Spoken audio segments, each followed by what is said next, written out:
Welcome, friends, to the Deep Roots podcast. Today we've got a very special guest, Richard Clinton, who you've probably never heard of before, just on the first 3 episodes. And this week we're going to be interviewing Richard, and he's going to be sharing with us some of his story. And we think that going deeper into this podcast, that it's important that you hear the stories of the people who make Deep Roots a reality. And so we want to do honor to that. We want to celebrate the goodness that has been realized through Richard's obedience and just witness his story together.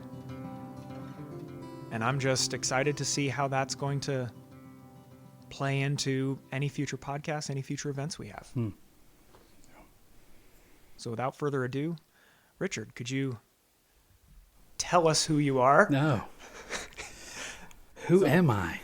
Yeah, so just to share a little bit about my story, and again, just to echo what you said, Chris, in the intro, was just to really felt in my heart the need for people to know who we are. Like, who are these people we're listening to, and why do I want to listen to them? And for friends, there's a reason for that. There's a reason that we have opened that this ministry has begun to move. And so, yeah, just a little bit of my story and what I'm about. And I guess that'll lead into a little bit of the what and the why of what we do and where Deep Roots Ministries has been going. So just to tell a little bit about my story and where I'm from. I'm 41 years old at the time of recording this podcast. I've been married to my beautiful bride, Amber, for 22 years now, going on 23. And between the two of us, we have 3 awesome kids. They're not really kids anymore. Sean's 22, Brandon's 20, and Ashley's 17, a senior in high school.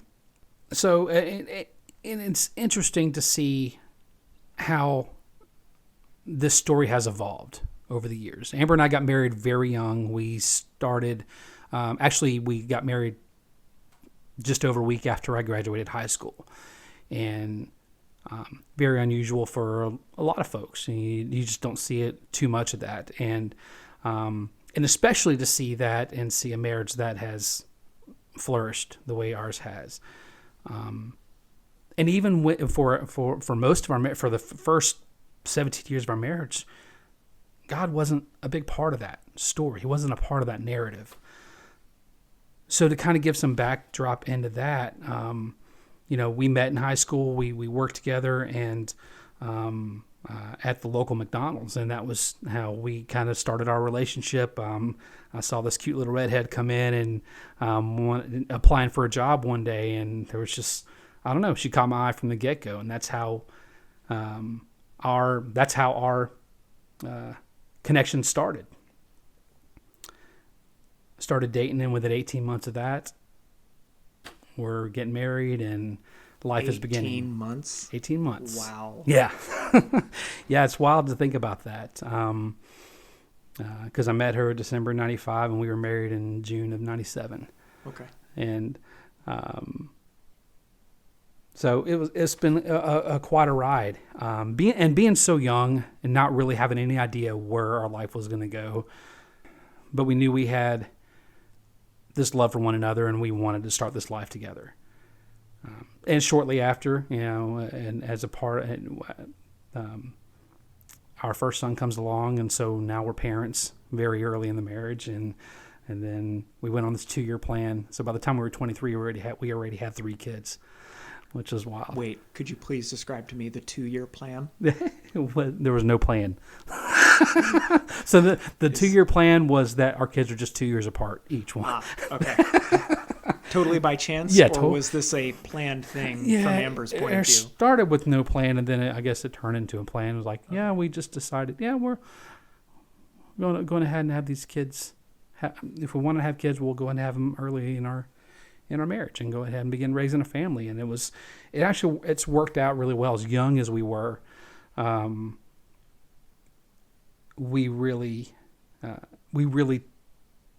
took that responsibility of being parents very seriously. We knew we wanted to raise our kids in a good way, or as good as we thought we could.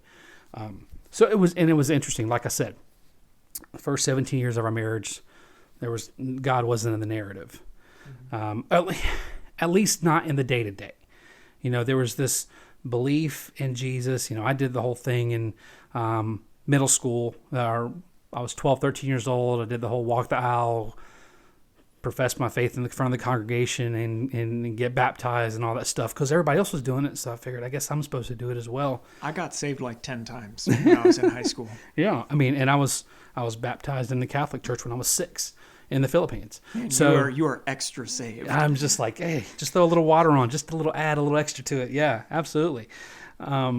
So it's kind of wild how all of that kind of came together. And Amber, and maybe one day you guys will get to kind of hear from her and she can share a little bit more about her story. But she grew up, the church she went to for part of her early childhood was a very strict Baptist church, one of those, real hellfire and damnation, like you do this or you're going to go to hell forever kind of. And the way the preacher was, she literally was scared of God because of because of that, the way he was at that church. So we kind of gravitated together, like I said, and started life. And but it was good. It was so good. I think there was something so wild about the way we connected and the way we really took to wanting to provide the best for our kids in a lot of ways. So I guess that was a big part of us. It was that they became a big central part of that story, about that narrative for our lives, about how we were going to operate, as well as our own marriage. We really learned to communicate very well. Actually, she had to teach me how to communicate because I sure as heck didn't talk. She had to teach me to talk. And she'll tell you that. She will definitely tell you that I wasn't much of a talker, and early on it took a lot for her to get just words out of me, to get me to just share either what was on my mind or whatever it was. So okay. It was always kind of wild. But we communicated very well, didn't hide anything from one another. So I think that's what's helped us really navigate through the years. Mm-hmm. So that was our story. I was spent 20 plus years in the corporate world. We got married. I actually went off to basic training in the Army about a month and a half after we got married. So that was a very short piece of the narrative. But she was about to give birth to our first son, Sean. And how old were you then? I was 18 when I left. 18 when so we were 18 when we got married. So I was still 18 when I went off to basic. And turned 19 while I was at boot camp. Okay. And it was a very stressful time for both of us because she's pregnant. I'm leaving, and she's already 5 months pregnant, I think, at the time. Five, yeah. And there's a lot of stress on both of us of what this life was going to be like, about being a military family or whatnot. And so about the time I finished basic, she was getting close to giving birth to our son. Mm-hmm. I'm hours away at Fort Jackson where I did my training, and I was stressed beyond belief, but I knew I didn't want to leave her there by herself. I didn't want her to go through the thing of having this child without me there. And all of this. And even I had a company commander. They were very supportive of me and everything, and understanding of how I felt, but even telling me, like, you may not be able to be there when your son's born, but we'll get you there as quick as possible once we know. I'm like, it just didn't sit well with me personally. No, I get it. So, so I went to my drill sergeant first, and this was following basic and ready to go to AIT and all that. And I just said, I really feel like I need to be home. I really feel like I need to be with my wife. She's going through all of this. I don't think this is the right place for me to be right now. And I requested to be discharged. So very crazy part of the narrative. So my service was very short-lived. But it taught me a lot. I can say that being there and being in that environment and being I was high speed in training and all that, squad leader, all this stuff, and I loved every minute of it and what I was doing. But at the same time, I knew I just didn't think it was going to be the right thing for this family. So, but I didn't think about that ahead of time. Well, I mean, when you're 18/19, your time span of like life is so short. Yeah. Like there's no way you kind of think about those I mean, consequences, if you will, but that's saying it kind of in a negative way. Yeah. But honestly, I got out of the military for my family, so I totally get that. It's just you were, you were 10 years ahead of me in the decision. Yeah. And in the babies department. So I totally get it. So it was wild. So, but I really, and I wrestle with that. I wrestle with a lot of guilt over that for a number of years I felt like I had abandoned a responsibility.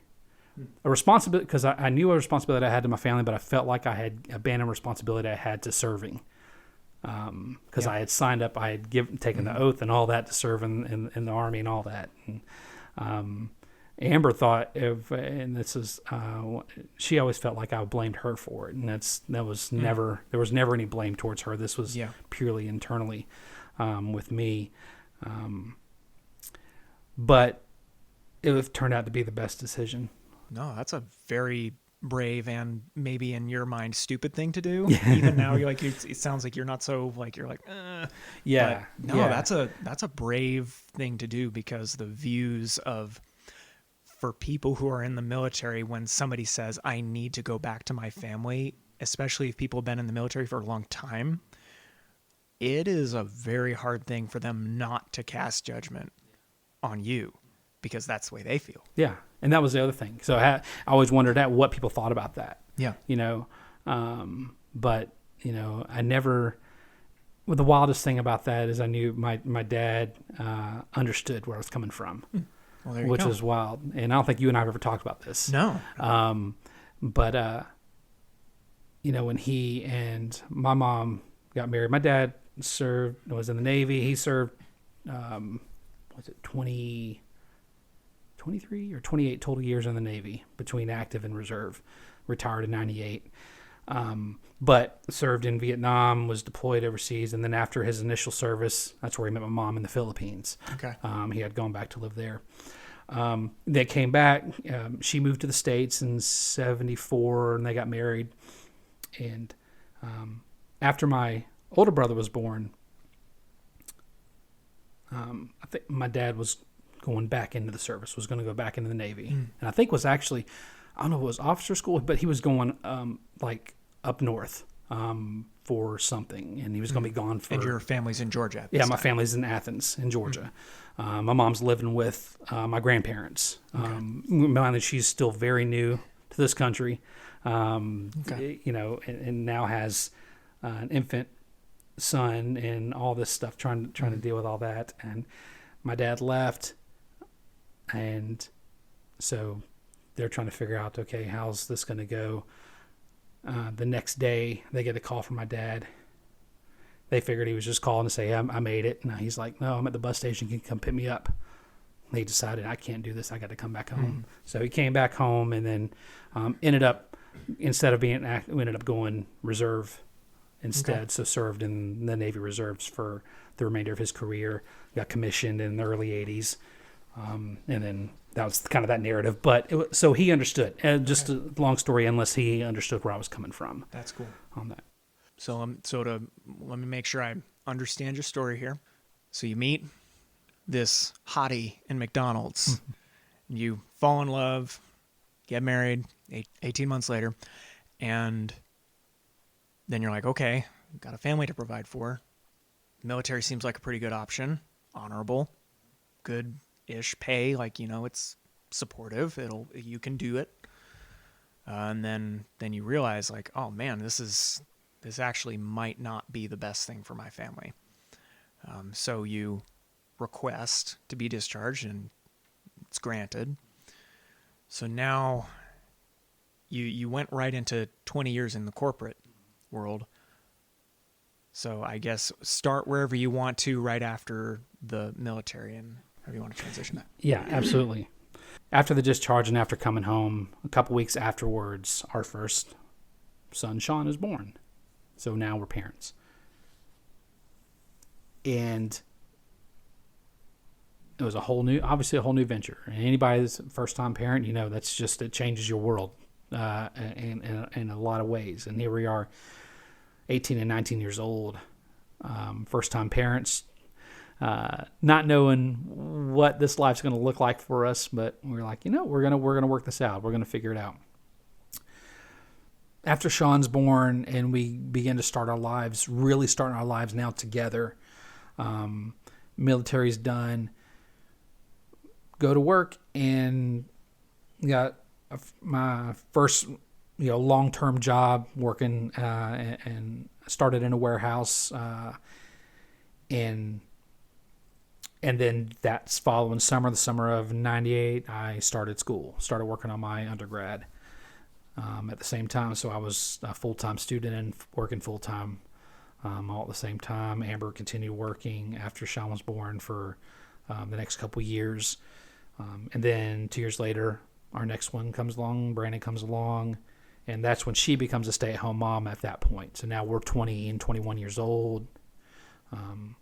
And I had just landed my first corporate gig, if you will. I was now moving from warehouse space to an office, kind of this account manager, account coordinator role, and kind of went on from there. And that was our life. That was our life for the next many years. Our daughter Ashley came a couple years later, left that job, actually got laid off from that job on Amber's birthday, which was wild. On her 21st birthday, I got laid off from that job. And what year was that? That was 2000, early 2000. Okay, I was just wondering if it was the same time as the market crash of Oh, no, 08. Yeah. No, 08, not yet. But found a new job about a month later, and was at that company for the next 6 years, and finished my undergrad in 2003. Ashley was just about a year old, and then went back to school again to work on my MBA, and so did that. Still did this full time. Was working 40, 50 hours a week plus, and schooling full time for the next couple of years. And so finished that degree, and then just continued working. And then my most recent job, started working there in 2006, and that was my career for the next. And that was our life. My life was literally all about slowly moving up the corporate ladder, trying to make a success out of myself, providing the best I could for my family in that way. And I felt like that was the important part of our life. Now, do you want to talk about like what you did at all? Or is I mean, I could share a little bit of that. For the most of my career, I was kind of a business analyst, training analyst, project manager type person. I've kind of delved into all those realms over the course of my career. And so that's been most of my experience. And I won't go too much detail on that, but that's kind of what I did. I worked in a very global company. My most recent company is a very globally well-known company. Okay. And and I worked with people all over the globe on a regular basis. So you worked your way through a few different companies in your professional life. Mm-hmm. Business analyst, project analyst / manager. So, okay, I'm starting to get a picture in my head. Mm-hmm. All right, so you're at your most recent company, global company. Absolutely. So just to kind of I'll step away from kind of that piece, the working piece, for a little bit, and kind of go back to my life. I had been with that company for about 3, almost 4 years at this point, when in the fall of 2009, life started took a real drastic turn for us, essentially. Like I said, for most of our life, most of my life and my married life and life as a dad, it was all about, making a success out of my career, providing the best I could for my family, and moving up the best I could in order to be able to provide that kind of life. And because I felt like that was what was important, right? So get to the fall of 2009, and again, like I said, life really just took a drastic hit. It was, got a call on October 13th from my mom that she could not get a hold of my dad. I was at a band practice or a band demonstration with my oldest son, Sean. Then from there, we had to go to a baseball game for my son, Brandon. So I was dressed for that as well because I was coaching his team. Amber and Ashley are at a pageant rehearsal that she was competing in. And Mom calls me in a frantic and like, I can't get a hold of your dad. I don't know where he is. And they were supposed to be at this band thing. They weren't. I just figured she was calling to say they, couldn't make it or whatever, something come up. And she's telling me she's watching the news and she's seeing reports of this fatal car accident on the road that my dad takes to and from work every day in a commuter van that he drove every day. And the accident is involving a commuter van. And so I immediately run inside, tell my in-laws, I need you guys to take the kids for me, please. I've got to get to my parents' house and figure out what's going on. And so I book it. They lived about 45 minutes away from where we were living. And so I get to my mom and dad's house, and we're trying to figure out, what's going on. My brothers and my sister get there as well. And we're seeing these news reports. And I remember the impact on the way there because the traffic in and around Atlanta, if one artery is shut down, which this one was, it impacts traffic everywhere. And you could see it as I was trying to get there. All these other roads that usually weren't as crazy were nuts because everybody was routing around it. But anyway, get there and we're just watching the news, trying to figure out, we're making calls all over the place, trying to figure out, okay, what's going on? His dad in a hospital? Because we figured at that point it was his van. It wouldn't be like him to not answer the phone. And then around about 4 hours after, when we finally got confirmed that he was one of the ones killed in the accident. And again, that just... the impact, obviously devastating for all of us, for our whole family. My dad was one of 7 kids. So all his siblings are still around, and having to make the calls to all of them. This is what's going on. Let them know, and making all those arrangements. Just total chaos in a lot of ways for us. But I think for me personally, what was so wild was that this was the one man in my life that I had any real connection with. That connection from a standpoint of someone that I talked to on a regular basis and really could almost share what was going on in my life. He and I would talk at least once a week, most of the time. I'd call, just kind of check in. Some of our conversations were very surface, nothing big. We talked, especially after a Georgia football game, talked about that again because he is my grandparents lived right off campus at the University of Georgia. That's where he went to school. So our whole family are diehard Bulldogs, and that's what we did. We just talked football and everything, and so having the one man that I really was close with in my life was now gone. And for me, that just sent me on this kind of tailspin. In a lot of ways, I really questioned life. I questioned purpose. I questioned if someone like him could be taken. A man who was really devout in his faith, and really was, for me, an example of a dad who was always present in your life.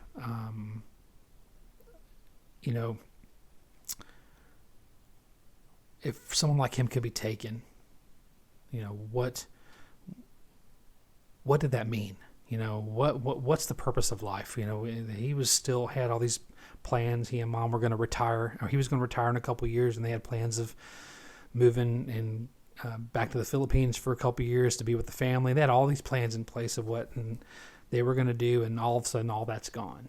So I'm in this place where I'm like, oh gosh, what the hell? What does that mean for me? I don't even know how to make sense of it.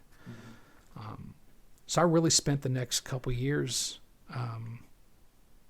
questioning life in a lot of ways, trying to make sense of things, trying to find a way to just move forward with life. I didn't have him any longer, and I was a guy that was very isolated, and I think I was isolated in a lot of ways because I didn't have starting a family very early. Really isolated us in a lot of ways. Not many people do that. Yeah.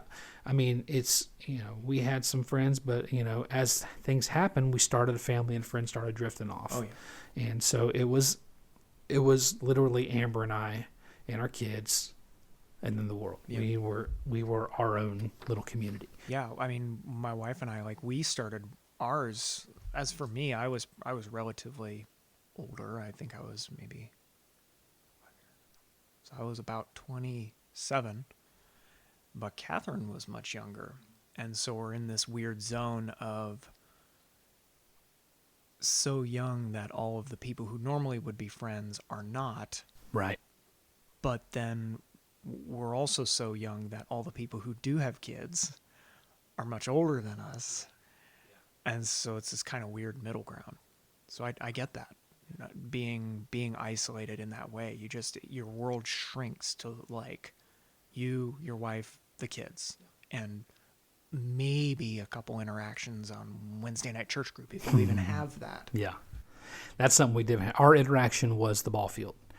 That was our interaction with people. We got to know people there, and some good people we got to know. I mean, I'm nothing against. Because we did have some good times, but there wasn't a whole lot of depth to those relationships. Mm-hmm. And I think I've spoke to that in the previous podcast, I believe, but a little bit, but, that's just, that was our life. So we maybe go to ball games and stuff, but we were home. It was us. It was our life. But,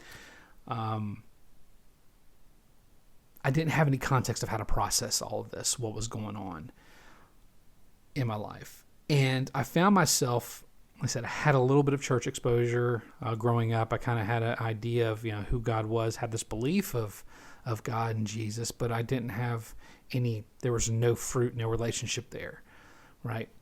And I was like, okay, I've got to figure this out. I've got to figure out, okay, I know God is real, but I've got to try to figure out what he's doing here. What is all this meaning? So probably a couple years after Dad died, I picked up the Bible for the first time to read through it. I had read some scripture. I knew some scripture. Everybody knows John 3:16. I knew a few other things. But this was the first time I was like, I'm going to start in Genesis and just go straight through to Revelation. I'm just going to read this. I needed to figure something out. And, that's what I did, and I learned some, but I was reading it for more. It felt like a history book, from the way I was reading it, mm-hmm. And so I was learning some things, but at the same time, I didn't feel like I was getting context to apply to my life yet.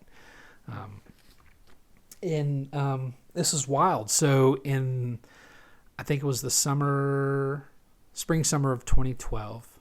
Which is how long after your dad died? So this was now going on about 2.5 years after he died. I had a colleague at work, a lady named Casey, who she knew kind of what was going on. We had worked together for a few years, so she was there when Dad had died and everything. So she knew all those things in my life, and she came to me one day and just handed me a gift bag.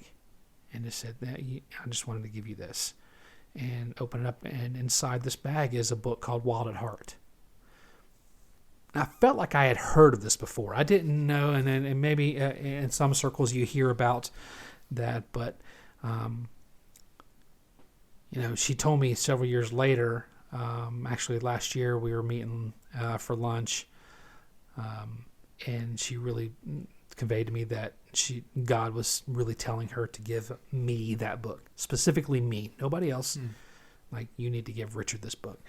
And she was just being obedient in that. And I was like, okay, great. So naturally, I get this gift. I'm like, great, okay, a book. Okay. I wasn't a huge reader. I had read a few books here and there. And it was funny because Casey every once in a while would come up and ask me, hey, how's that book so far? I was like, sure, it's great. I had maybe read the first 2 pages. It literally sat on my desk for about 18 months before I decided I just need to actually read it so she'll stop asking me. And I can actually answer how the book was. Good motivation. And, it wasn't just that. I was like, okay, I think there may be something here. And just pick it up and read it. And so it was wild. And oh my gosh, it was this interesting and amazing. I can't even describe the feeling that happened when I finally read through it, of just how much it spoke to my life. It gave me all this context that I was trying to figure out. I can describe it because you've described it to me. Yeah. Who is this man, John Eldridge, and how does he know me so well? Yes, that's exactly it. Like, who is this guy, this person, this man, John Eldridge? How does he know me? How does he? Because he was speaking to that. He was really speaking to a lot of things in my life, of really trying to figure out who I was as a man, who I was as a father, who God was in the context of that. And things started clicking, and I was like, okay, I've got to figure more out. Okay, I got to keep on this. And John had other books that he's written. He's written several others. I picked up Fathered by God next, and then I went back to his first book that he wrote with Brent Curtis, The Sacred Romance. I read that next, and just kind of kept on like that, and things just started clicking, and I was just going to stay in that. I was going to stay in that, reading those books, and really trying to make sense of all of this for me. And then we get into now, so it was 2013 when I first read Wild at Heart. And then by early 2014, I one of the things they talk about, and they do at Ransom Heart, was they have these boot camps. And this Wild at Heart boot camp, that's built around, based off of that book, Wild at Heart. And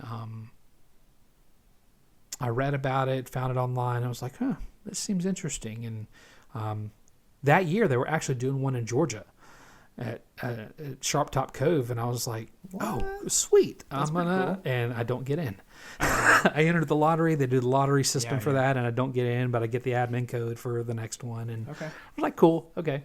So I enrolled again the next time around for one in Colorado, January 2015. And I was like, okay, sweet. I got into that, and so I have no idea what to expect. I'm about to go on this trip out west. And mind you, all the travel I've ever done by plane anywhere in my life, my adult life, was for business. I'd never flown anywhere just for personal reasons at this point. I still haven't. That's the only time I've ever flown anywhere for personal reasons. You need to get out more. Yeah, I do. The thing about me is I love to drive places. So there we go. Yeah, but here, I can afford to fly. I'm gonna fly there, and we'll do it. And so I began preparing for the boot camp, and it was kind of wild around that I had taken my first trip out to Colorado in late 2014 for a business trip. So it was my first time kind of experiencing the altitude and kind of getting a little bit, okay, this is kind of what it's like. And then I get to fly back out there again, but for this, and it was wild. It was a wild trip.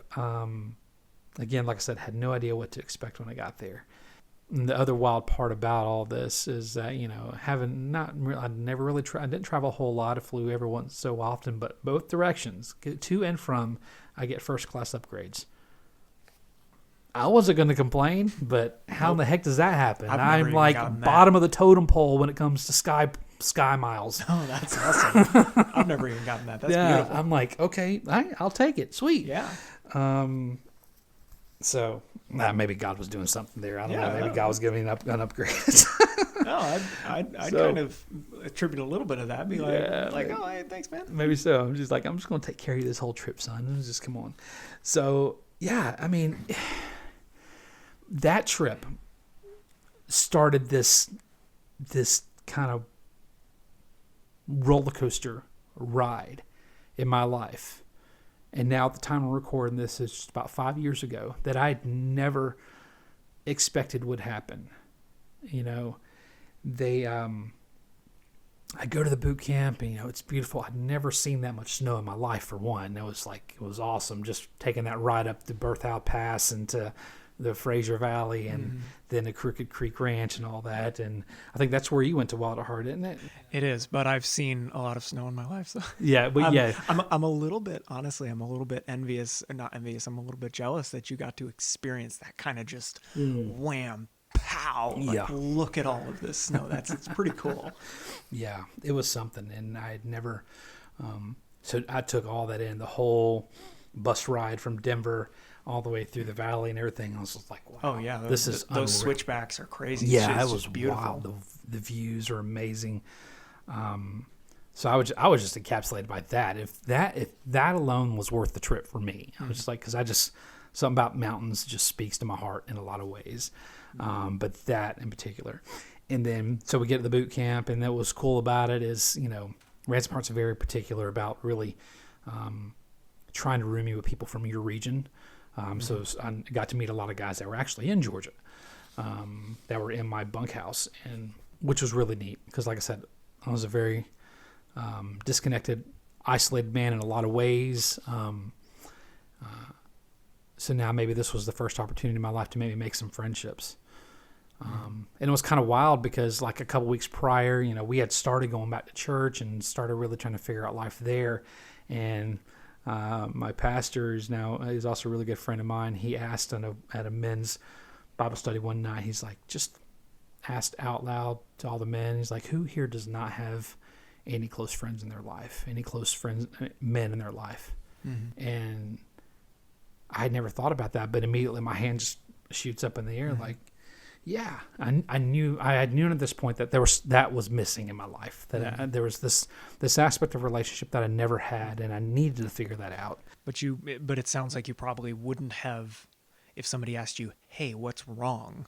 You probably would have never said, like, I don't have good male friends. Yeah, I don't think so.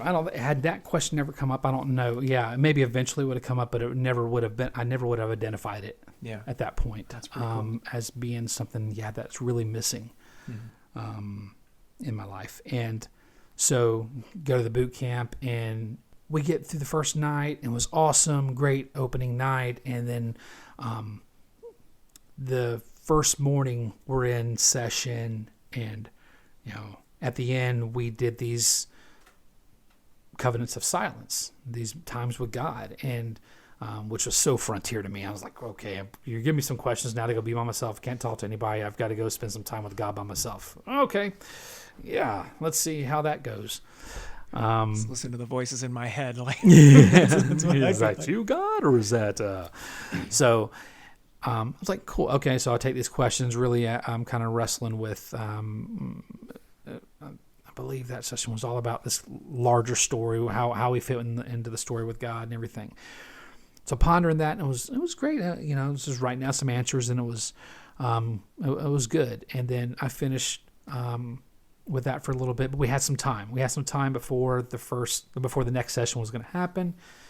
I see guys that are out there walking around still, so I'm like, I'm going to take a little walk. I'm just going to. So I go down to the main road to the ranch and started walking out that road just to kind of see, look around a little bit, look around the valley there, and it's always so wild when and talk about this. But as I'm walking, coming down that main route, I remember looking off to my right, and there was this snow-covered. Everything's covered in snow, but I could see this kind of little trail that kind of winded off into the woods. It kind of goes around the backside of the ranch, and I was like, oh, and I just feel this voice telling me that, I am on this open road that goes out of the ranch. I see where I'm going. And then it was essentially telling me, you have been on this wide road life your entire life, where you feel like you know where you're going. You've got a plan for everything you're going to do. But look to your right to this trail. Will you follow me into the unknown, like you're following this, like you'd follow this trail, not knowing where it's going? And it was like, okay, what the heck was that? What in the world? I had no idea what to make of that. I'm sitting there thinking, all right, am I just hearing things in my head? What is that? So, but I'm thinking, I'm just like, I've never heard something speak like that. And it was that kind of articulate. This wasn't just my mind racing. This was just literally something speaking to me, someone speaking to me. And I go, I immediately walk back up, sit down, find this place, sit, and I start throwing this down in my journal, like, what was that? And given the context, that was probably literally the first time in my life that I ever really heard the voice of God speaking to me, and really,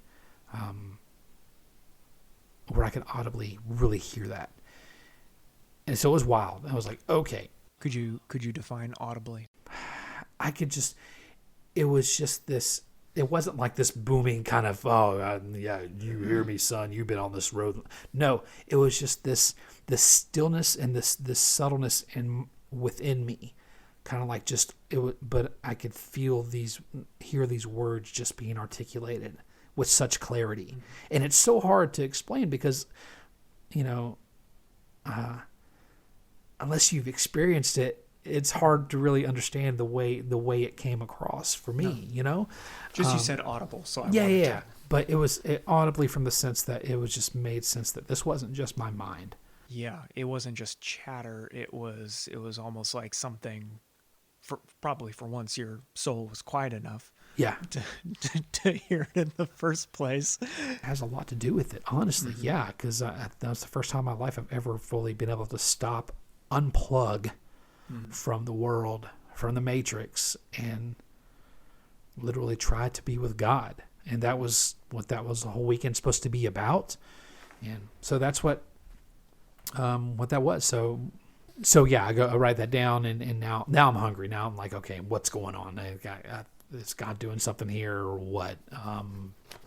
So we get to the next sessions, and still pondering more questions about myself, and asking God, like, who am I to you, and how do you see me, and those kind of wild questions that just I never thought to ask in any context of, first, how do other people see me, and then asking God, okay, how do you see me?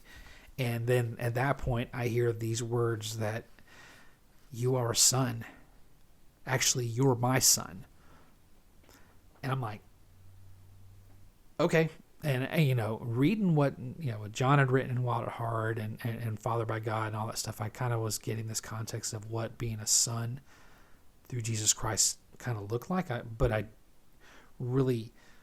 my dad was dead, so I really, I didn't know what that meant for me. I didn't really have an understanding for that. And it was to hear that, I'm like, okay, you're my son. Okay. So, just praying on that, and I kept hearing those words come back to me. Will you just follow and trust me?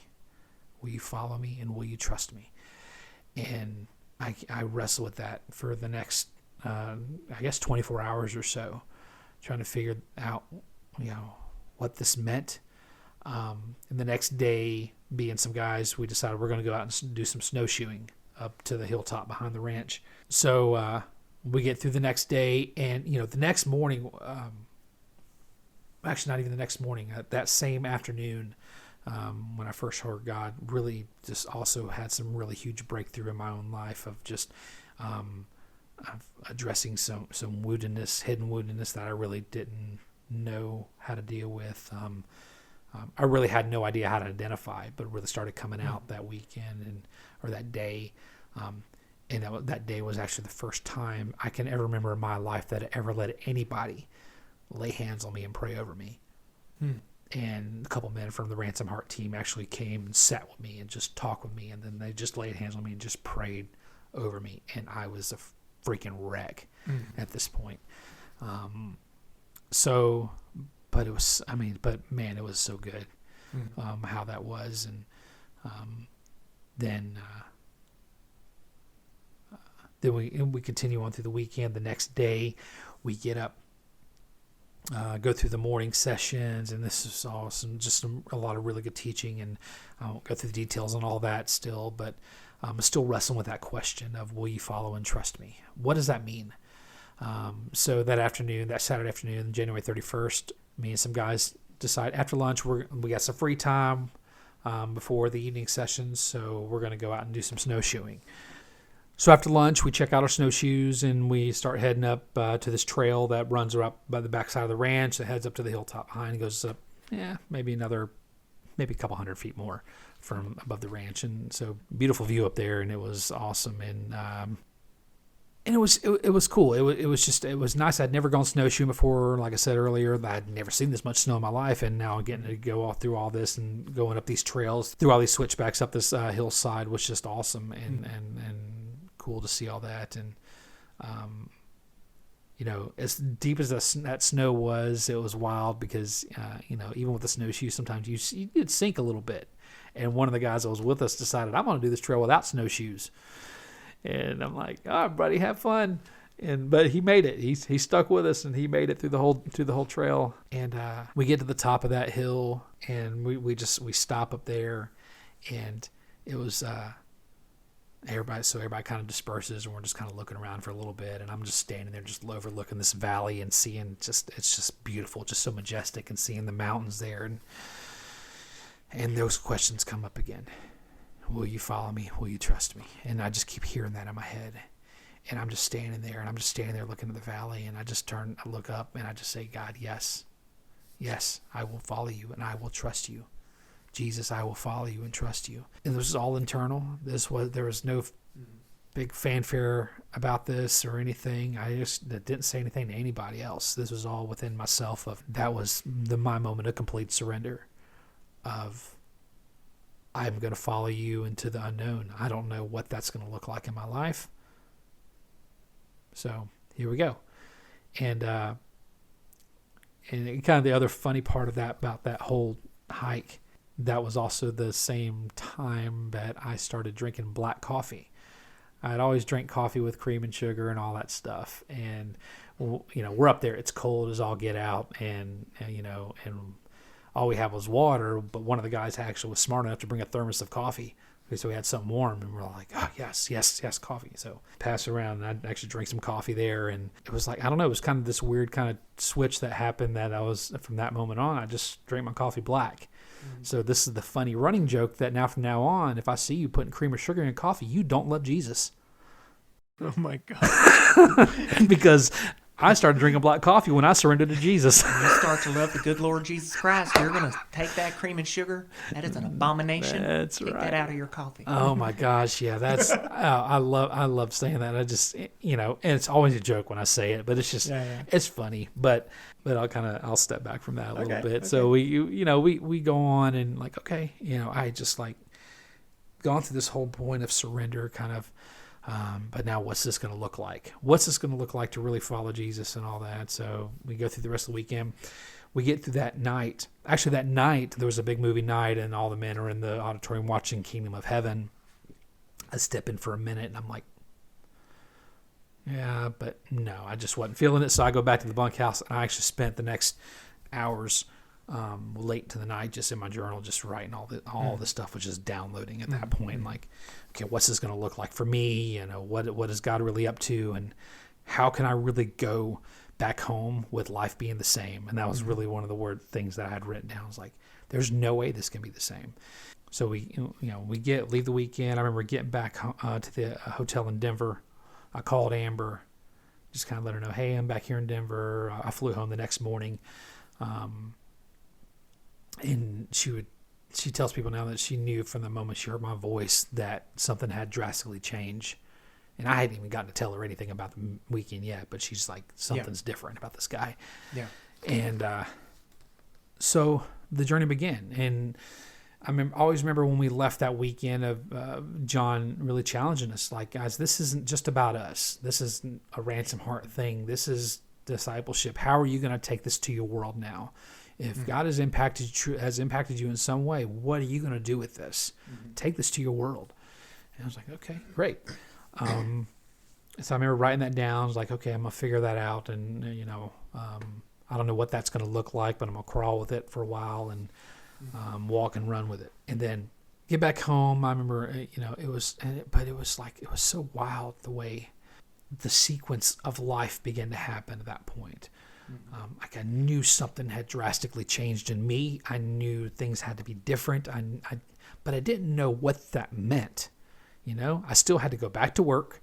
All that was still normal.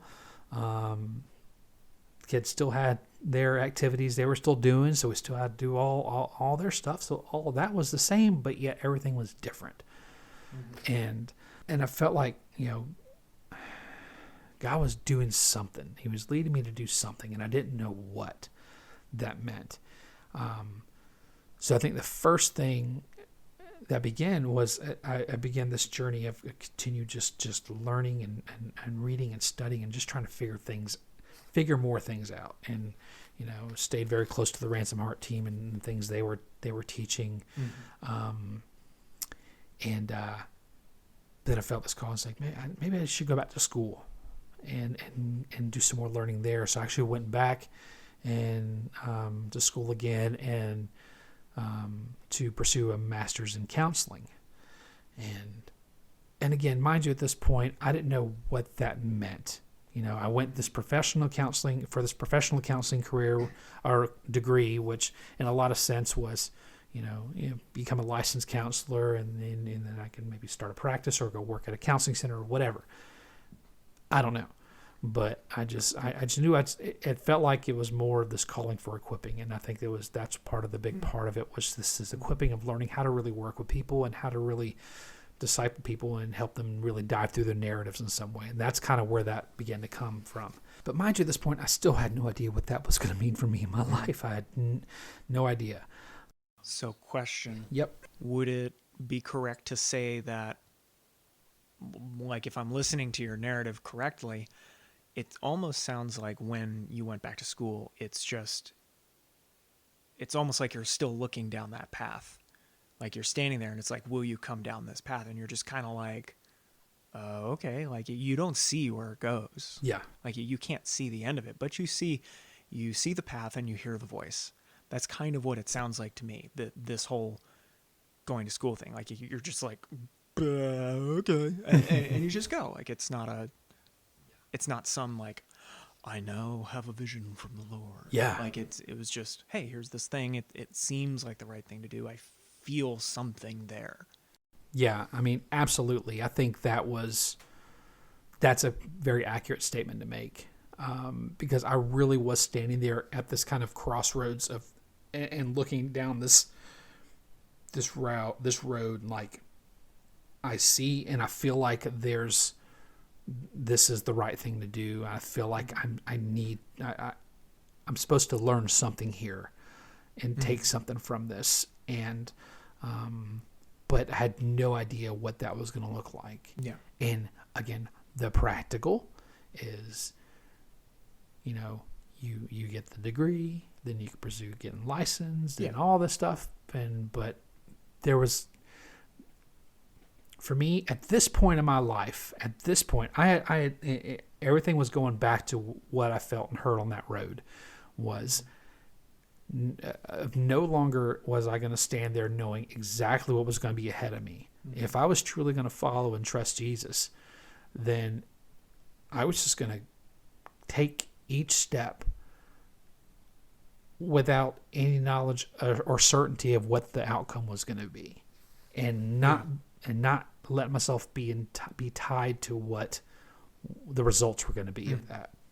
So, and that was kind of that journey of going to school. Got to go back to Colorado for another event at their Become Good Soil Intensive, which was just huge, a rich weekend for me, and really getting to sit under some older mentors. And a man named Mark Woods was a huge instrumental piece of that weekend for me, and kind of the way he spoke into my narrative and into my life. Jim Morrison as well. Both those guys were just huge. But I think it was, but then I come back from that weekend, and now I'm like, okay, things have started moving, progressing even faster. At this point, I began to actually dabble in to actually counseling and working with people. We started a small little church counseling ministry at my church, and so I began working with people there, and it was good. It was almost a point of, part of it was requirement to finish my degree, to get certain hours in, but also just to kind of get some experience of what it looked like to really sit down one-on-one and working with people. Yeah. And it was huge. And to get that experience and that exposure and working with people with different narratives, different backgrounds. And it's so wild because all this was still in such a very short sequence. We're still barely a year and a half now from the time that I was actually in Colorado. Okay. So all of this, mind you. So what year is this now? This was now 2016. So you're in Colorado in 2015. Yeah. January 2015 is when I was there. January 2015. Yep. And so by middle 2016, I'm now starting to work with people. I'm still finishing the degree, had another year of school left, but God was still doing more. And I started going back to that, or feeling that call of taking what I've learned and what I've absorbed from the Wild at Heart experience and all that, and now taking it to more. So friends, I think that's going to be a good stopping point for this week as we just talk about my story. Next week, when we pick back up on the Deep Roots podcast, we'll begin to dive into Deep Roots Ministries and the vision and the mission that has come to fruition over the last couple years since we formed the Anvil Men's Boot Camp and the Unveiled Women's Encounter, and how that has evolved into what has now become Deep Roots Ministries. So I'm looking forward to having you back as Chris and I continue this conversation as we unfold what God has done in my life over the last few years now, and how this mission has really come to life. So we look forward to seeing you back next week on the Deep Roots podcast.